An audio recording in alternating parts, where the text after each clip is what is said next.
Tonight on CFTK-TV News, a family speaks out after the death of their son at Red Sands, an elder shares on truth and reconciliation, and the BCGEU starts taking liquor off the shelves. Northwest BC's only television news team. We are CFTK-TV News. Hello, and thanks for joining us on this Friday, October 3rd, 2025. I'm Jaylene Mathews. A father is speaking out following the death of his son and what he says is a lack of investigation into the circumstances. Lauren Ryan says his son Justin was kind, loving, fun, and generous. The 36-year-old father loved cooking and was planning to go to culinary school. He lived with his sister in the same complex as his family and would often cook meals for everyone to enjoy. Lauren and his family are now grieving the loss of Justin after he was found dead near Red Sand recreation site. He had left the day before with what Lauren says was an on-again, off-again girlfriend. Ryan says that when police came to his door at 1 a.m. August 1st, they asked for Ryan to identify his son by his tattoos, then told him that he'd been found deceased. He was found on the side of the road, just as the entrance as you go down to Red Sand Lake. And they claimed that he was falling down, and that's why how they found him. They figure he was falling down. But we had the picture of the young lady that found him deceased, took a picture of him, and the way his arms were tucked in to his stomach and the way it looked like somebody placed him there. The release from RCMP stated no criminality is suspected, and RCMP stated there is no threat to the public. The RCMP did release a press statement a day after they found him, claiming no foul play, and the general public wasn't at risk. I'm definitely saying there was foul play. We got to view my son 2 days after they found him at the hospital, and there was 10 of us, their family members plus some friends, and you could just take one look at his face and you know there was foul play. He had 2 black eyes, a broken nose, bruises all over his face, and at that point we knew there was foul play. But so I'm just dumbfounded or astonished of the inactions of the RCMP. To me, every life is valued and should be treated with respect, even when they're deceased. I believe that they jumped to conclusions too quick, and that they didn't. To me, they were negligent in their actions by not following up and doing a proper investigation. We reached out to RCMP for further information, but were referred to the BC Coroner's Service. We reached out to the BC Coroner's Service, but did not hear back by deadline. For CFTK-TV News in Terrace, I'm Jaylene Mathews. Truth and Reconciliation Day continues to spark difficult conversations. Next, we bring you an exclusive sit-down with an elder of the Lakibu clan. Here's CFTK-TV's Helen Asante with more. For some Indigenous leaders, gestures of reconciliation fall short without real systemic change. The elders say the act not only isolates Indigenous people under a separate set of laws, but also prevent full participation in Canada's economic life. There can be no truth and reconciliation in this country, which we call Canada, until they remove the most racist, archaic piece of legislation, which is the Indian Act, which subjects Aboriginal people to laws that no one else has to deal with. There is no Chinese Act. There is no East Indian Act. There is no German Act. There is no African Act. There is only one archaic piece of legislation, which is the Indian Act. Once Canada removes the Indian Act and allows Aboriginal people to become part of the fabric, the economic fabric of this country, then there will be truth and reconciliation. Beyond the legal framework, he challenges another common misconception that indigenous communities rely on taxpayers to survive. If you look across this country, the majority of the land where the resources come, which drives the economic engine of this country, is Aboriginal land. Yet Aboriginal people don't even factor into that picture. Most Aboriginal people across this country get less than 1% of that revenue. But the greater society thinks that their tax revenue is what makes Aboriginal people survive, which is a pile of malarkey. Because the tax revenue from all the resources that are taken from Aboriginal land is what helps this country, the economic engine of this country, run the country. His message: until Canada addresses the Indian Act and its economic realities, reconciliation remains out of reach. For governments, not only in Canada, throughout the entire world, to really adhere to the terms and conditions of the United Nations Declaration of Rights on Indigenous People, then and only then will there be a small portion of truth and reconciliation. CFTK-TV News, Helen Asante.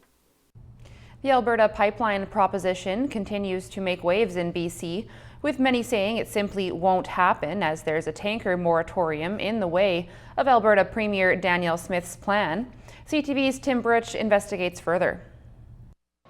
While she pushes to build a pipeline through northern BC, some First Nations leaders have a message for Alberta's Premier. My message to her is go home, stay home, forget about it. Not going to happen. Some Indigenous groups along potential pipeline routes plan to fight the Alberta government project. The so-called consultation declaration on the part of Premier Smith is bogus. Our groups are already beginning to mobilize for the battle. The Union of British Columbia Indian Chiefs, which represents 135 First Nations, is against the idea. So too is a group of coastal nations, including one that stretches to Prince Rupert, one of the potential pipeline destinations. I work collaboratively with our hereditary chiefs who are the title holders. And our mandate from the title holders is that there will be no crude oil pipeline within our territory. I think once people understand what's in front of them, what the opportunities are, especially the opportunity of lifting themselves and their quality of life to a better quality of life than they've ever had before, I think people will think about things a little differently. Alberta is also calling for the West Coast tanker ban to be lifted, insisting transport of oil is much safer now than it was just a few years ago. And while there are clear challenges, there is some support in BC. We're for responsible development of our natural resources. We know it can be done safely. We know it can be done with environmental protection. And the CEO of one of the Alberta companies supporting the proposal says the majority of Canadians will benefit from another pipeline to the West Coast. Not everybody is going to be 100% on side with all these projects, regardless of what project is. That's just not the way of any modern society. I mean, some people will like them, some people won't. Tim Burich, CTV News, Calgary.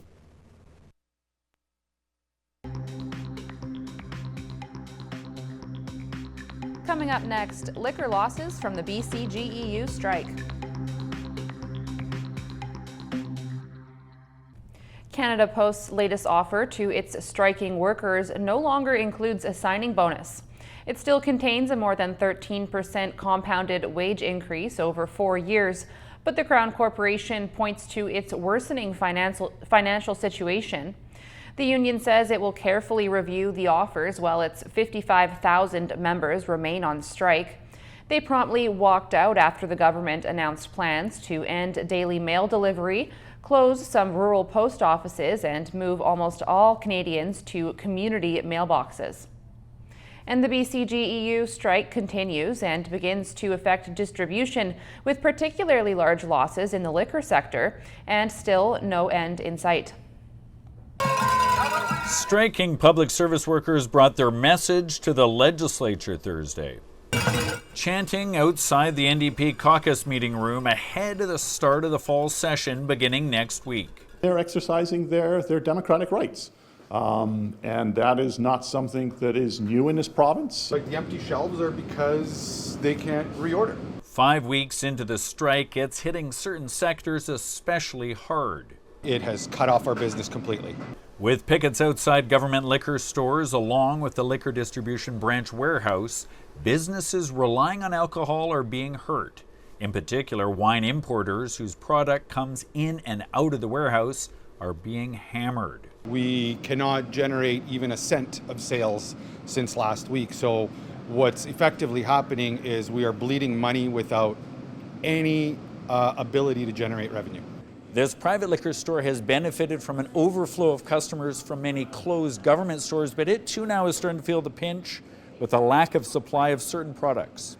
The union's latest demand is an 8% raise over 2 years. The government has offered a total of 5%.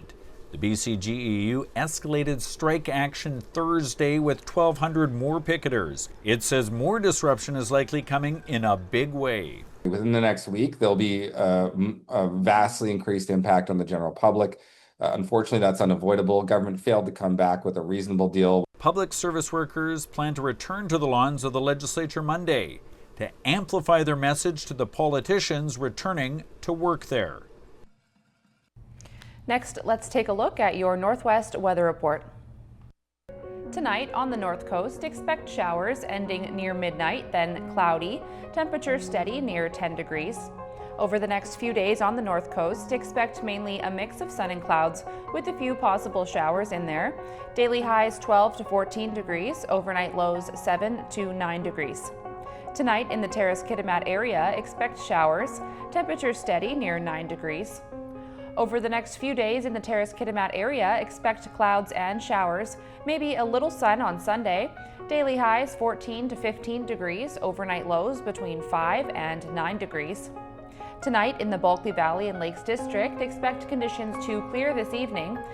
Over the next few days in the Bulkley Valley and Lakes District, expect mostly sunshine for the weekend, maybe a few clouds, and you might get some showers in the beginning of the week. Daily highs 11 to 15 degrees, overnight lows between 1 and 5 degrees. Checking your highways around the Northwest now. On Highway 16, there's construction in Prince Rupert with a detour in effect. Also watch for water pooling, road maintenance, construction work, and utility work. On Highway 37, there's bridge construction underway. On Highway 37A, watch for falling rocks as well as construction work. And on the Niska Highway, there's mowing underway. And this is what the roads were looking like this afternoon around the region from the view of the province's highway cams.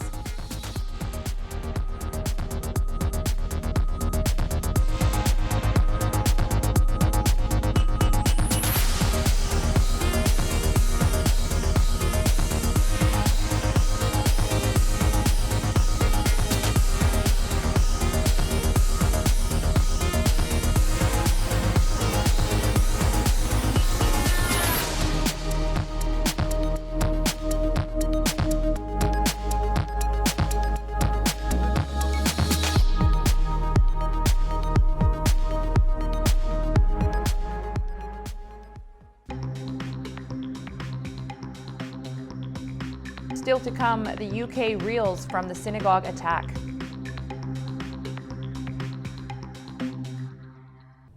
Some say that observing daylight savings time is an antiquated practice, and now a bill has been put forth by a federal MP to quash it for good. CTV's Martin McMahon reports. The time has come to address time change. Twice a year, we change our clocks. In a month, we'll roll back an hour to standard time before jumping forward again in the spring. But Liberal MP Marie-France Lalonde is set to put forward a private member's bill. She wants a pan-Canadian conference to decide on a set time that we'd stick to year-round. It is proven to negatively impact our public safety. Actually, we know that there's more road accidents, including pedestrians getting hit by cars, happen when the time changes. Experts have long warned about the negative consequences of the time changes. And this is also a question of health equity, because research tells us that some groups of the population are more affected than others. For example, children, teenagers, seniors, and people with chronic illnesses. The BC Chamber of Commerce has been advocating for this approach for some time. There is costs for small businesses to be changing, whether it's computer systems or point of sale systems. Many of that's done automatically, I know now, but there are some costs. But there's also personal costs, just in terms of our own bodies and energy, and that also contributes to safety. People on the streets of Vancouver seem to like the idea. I would prefer not to fall back in the fall and have an hour more daylight. I really don't like it. I find it messes up my sleep and it takes days to kind of get adjusted. I think it's a good idea to get rid of the daylight savings time. It causes a lot more problems and a lot of shock to people when they set back the clocks. In 2019, BC passed legislation to switch to permanent daylight time. However, the change would happen only if and when Washington State, Oregon, and California do the same. Martin McMahon, CTV News, Vancouver. In international news, Hamas is agreeing to release all remaining hostages, but is less committal in other demands to end the war in Gaza. A Hamas statement says it accepts the demands. It gave up power and released the hostages, but it says other demands require further consultations among Palestinians. U.S. President Donald Trump has said Hamas must agree to his deal by Sunday evening, threatening an even greater military onslaught if they didn't. It's unclear how the U.S. and Israel will respond to a partial acceptance of the deal. The aftermath of the deadly synagogue attack has left underlying fear among the Jewish community in the United Kingdom. CTV's Heather Wright reports. Terror at a synagogue on the holiest day of the Jewish calendar. Police say a man wearing what appeared to be an explosive vest first drove a car into worshippers gathered outside a temple in Manchester, England, then got out of his car and attacked others with a knife. 2 people were killed, 4 others injured. The suspect, identified as 35-year-old Jihad al-Shami, was shot and killed by police. I've been shaken to the core, and I hope that we can come together and heal. The attack has been deemed an act of terrorism and occurred in an area of Manchester home to many Orthodox Jews. It comes at a time of heightened fears in the Jewish community and rising anti-Semitism around the world. 3 other people have been arrested in connection, 2 men in their 30s and a woman in her 60s. They were taken into custody on suspicion of commission, preparation, and instigation of acts of terrorism. I express my solidarity, but also my sadness that you still have to live with these fears. Nobody should have to do that. Nobody. Security has been beefed up at synagogues around the world, including here in Canada. Toronto police announced last month they would increase patrols throughout the high holidays, as well as during the lead up to the 2-year anniversary of the Hamas attacks of October 7th. Scary times, obviously, okay, and it's crazy. It's crazy. This cannot continue. If you can always justify our murder, then it doesn't stop. Today, Prime Minister Mark Carney called the Manchester synagogue attack an appalling anti-Semitic atrocity, vowing we will always protect the inalienable rights of Jewish communities to live their lives free from intimidation and threats of violence. And despite the increased security, there is a fear within the Jewish community, a concern that what happened in England could happen here. Turning to the markets now, Canada's main stock index was up more than 300 points in a broad-based rally, while U.S. stock markets were also mixed. The Canadian dollar gained under 1/10 cent. The price of gold was up $40.80. Oil was up 40 cents. Natural gas dropped 10 cents. Aluminum gained $4. In Toronto, the TSX gained 311 points. The Venture Index rose by 9 points. In New York, the Nasdaq fell 64 points, and the Dow Jones rose by 239 points. Still ahead, a family's fundraiser for robotechnology. Sean Diddy Combs has been sentenced to 4 years and 2 months in his federal sex crimes case. The criminal proceedings exposed the hip-hop mogul's use of paid sex workers for drug-fueled, sometimes violent sex parties. The 55-year-old Combs was convicted in July of flying people around the U.S. to engage in sexual encounters. In a final word before the judge issued the sentence, Combs called his past behavior disgusting, shameful, and sick. A difficult diagnosis led one BC family to try out an expensive robotic aid, and now they're fundraising in an effort to try and help their son. CTV's Brendan Strain reports. Elliot Burns had a challenging start to life, born premature at 32 weeks, fighting for his life. We knew from the get-go that potentially he would have disabilities. We didn't really know what it would be and what it would display like. Soon it became clear to doctors what Elliot was up against. He ended up having cerebral palsy, and he's quadriplegic. He can move willingly, but it's complicated for him. Elliot's mother, Genevieve Perron, says her son's a fighter and never let his disability hold him back. Now at the age of 8, Elliot is wheelchair bound. He has to do walk-in exercises every day in a traditional walker that's cumbersome and difficult. Any kid with a motor impairment issue we can usually work with. Mark Robert is with the Ontario-based company Trexa Robotics, which produces smart robotic legs that attach to a walker. The beauty of it is it tracks how much effort that the child is putting into the step and then alter the settings on the machine based off of the readout that we're getting. It's expensive, coming in at around $50,000. Last week, the company came to Victoria, allowing families to try out the device. Knowing that this was a very expensive device that I have no means to provide for him, but I wanted to give it the experience and give it a try.